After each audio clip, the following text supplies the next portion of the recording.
Good morning and welcome to another Modern Miss Mason chapel session.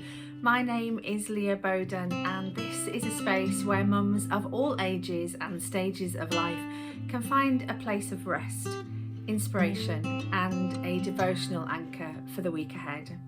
Today is Monday the 21st of March and I'm so glad you're here.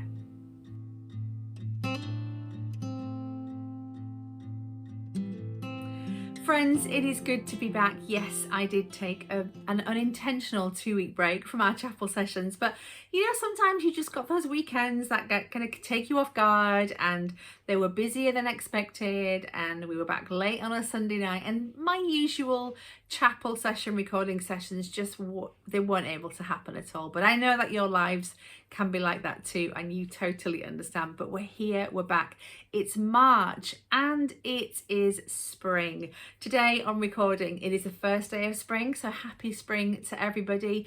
And I love the new beginnings of a new season. I'm a very seasonal person, and especially spring, because everything is warming up and getting lighter and growing and changing.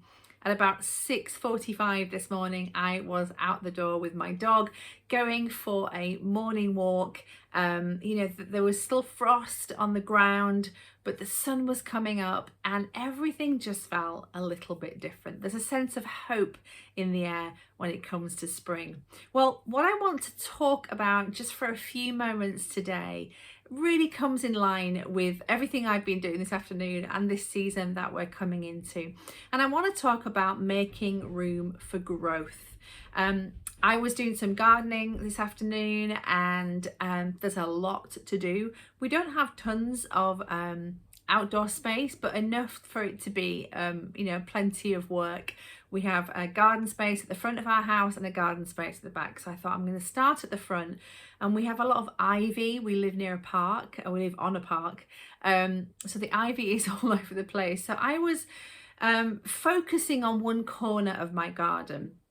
And the front garden, I have a plum tree, quite a young plum tree, maybe 3 years old, and I haven't had any fruit from the tree yet, although it has blossomed a few years in a row.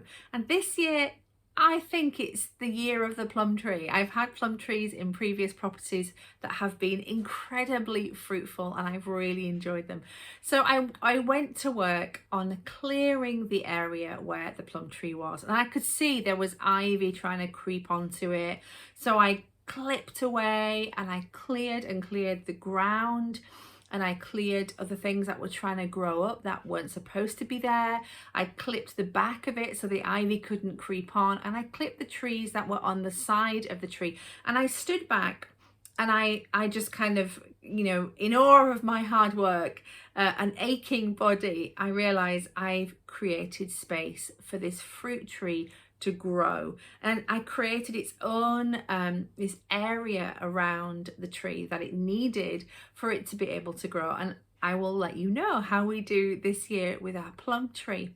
But I realize it's not just about the tree itself, and it's not just about what's going on inside the tree. It is about often what is going on around the tree as well. And it's like that, isn't it, with us and our lives, that there's so much that can be going on internally in us. There could be growth, there could be God doing so much inside us that we know through our all that we've been learning together in our chapel sessions, that all that flows from the centrality of Christ, our rootedness in the gospel, and our devotion to Jesus. But even when all that is going on, other things can creep on, other situations, things can kind of start to affect us physically, mentally, emotionally, spiritually, and change what is going on the inside. And this is where I want us to be at today in our journaling, just in our conversation, and especially in the comments. What does it mean for you to make space for growth, to make room for growth, to start to clear away some things that are around us, entangling us, so that we can run hard and fast towards all that God has for us. I love this scripture in 1 Peter chapter 2, and this talks about this craving for spiritual milk, craving for growth, craving because we've tasted something and we want more. This is what it says. This is from 1 Peter chapter 2, and it's from verse 1. I'll read the first couple of verses.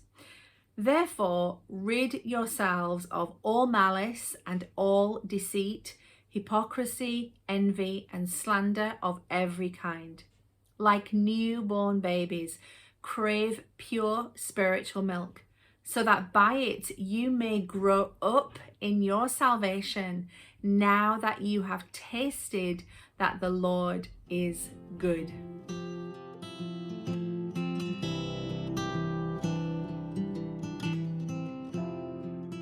And there we have it there, don't we? First of all, rid yourself of this whole list of things.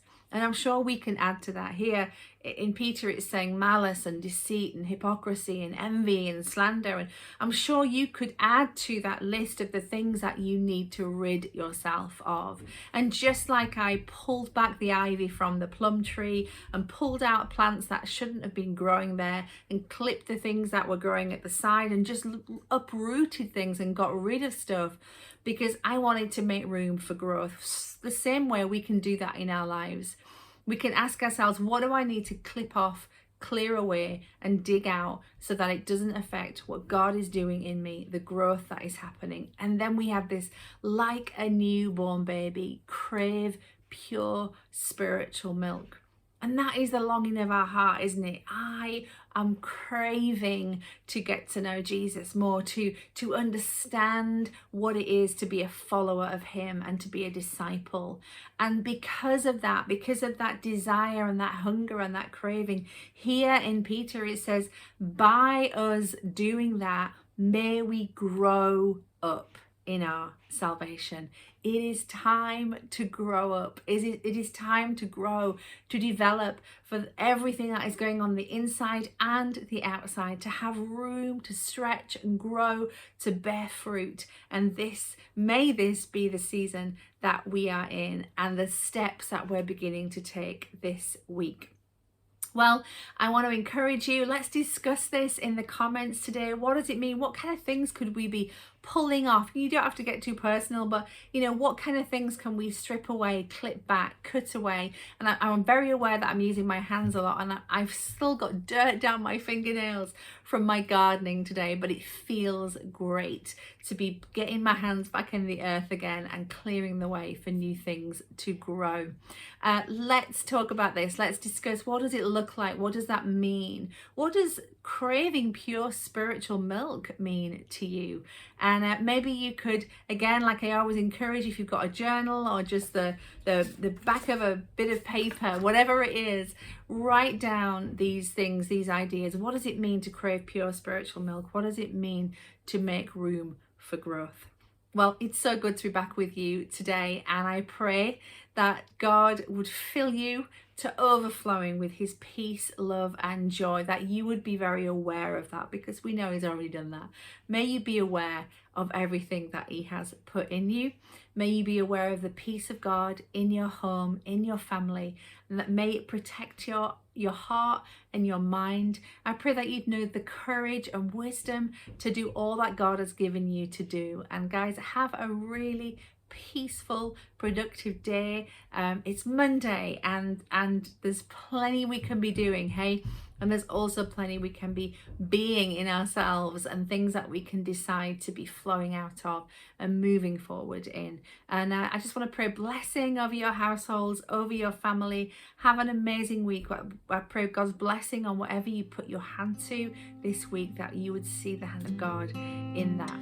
And I will see you back here next week.